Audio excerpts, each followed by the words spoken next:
First ওখানে হচ্ছে আমাদের কল ছিল, তারপর হচ্ছে লোকেশন, তারপর হচ্ছে মেইল, তাই না? এটাকে হচ্ছে মেইল বা হচ্ছে বক্স দিলেও আছে।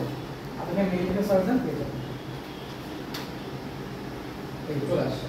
এখন দেখেন এখানে আমরা আউটলাইন টাইপের ছিল, তাই না? বাট আমরা আউটলাইন টাইপের নিব না, আমরা নিব হচ্ছে ফ্রি টাইপের। আমাদের ক্যাটাগরি হচ্ছে একটা, যেটা একটা আমরা ইউজ করব। ডাউন হয়ে গেল। এখন এখানে দেখা যাচ্ছে কারণ হচ্ছে এটা ব্ল্যাক আউট হয়ে যাবে। আপনি কল নেন, লোকেশন এন্ড মেইল এই দুটো মেইল যা করে হচ্ছে আপনি লাস্টে চলে আসেন। এটা তো অনেক বড়, আমাদের কার্ডের চেয়ে সাইজ বড় হয়ে গেছে, না? বাট এগুলো ছোট করে নেন ফার্স্টে। বাট ছোট করার সময় কেউ আবার ধরে ছোট করে দিবেন, মাস্ট শিফট বা শিফট অল্ট ইউজ করে। শিফট অল্ট করলে কি হয়, সেন্টার বরাবর হচ্ছে কাজ করে, সেন্টার বরাবর দিবেন। এইবার এইগুলোকে একটা আলাদা। এবারে একটা বিষয় দেখেন, আমি আগে বলছিলাম যে যখন আমাদের হচ্ছে এই বক্স মার্ক থাকে তখন কি হয়, যেটা কিছুদিন পরে হাইড হয়ে যাবে অটোমেটিক।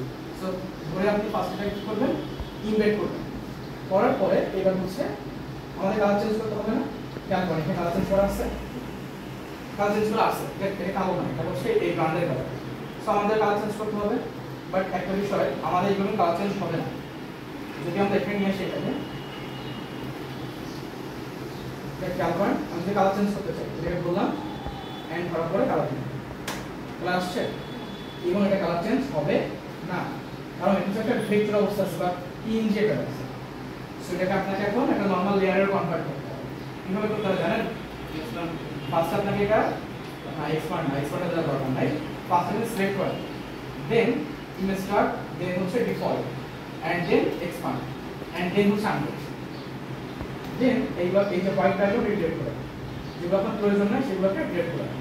সেম ভাবে এখানে আসেন, সিলেক্ট করেন এন্ড হচ্ছে ইমেজ স্টার্টে যান, এন্ড ডিফল্টে যান, এন্ড এক্সপান্ডে যান, এন্ড আনডু।